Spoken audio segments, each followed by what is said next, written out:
Double compression scrap balers. Santec double compression scrap balers are designed for processing plastic, ferrous or non-ferrous scrap in all forms. The density of these bales is slightly less than triple compression scrap balers.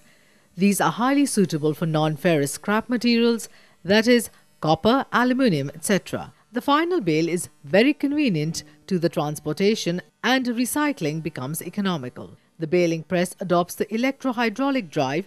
It includes manual and automatic control. The operation is convenient, performance is reliable. The baled block can be pushed out from the chamber hydraulically. There are 3 standard models in double compression scrap balers, that is, deluxe, outdoor and light, to match different applications of the customers. These balers are available in ready stock for fast delivery to the customers. Apart from standard models, Santec also design and manufacture special balers as per customers' requirement. Features: 1. Hydraulic driven with alternatives of manual or PLC control. 2. Bale discharging alternatives: turn out, push out, forward or manual discharging. 3. No footing bolts needed during installation. Use diesel engine when electric power is unavailable.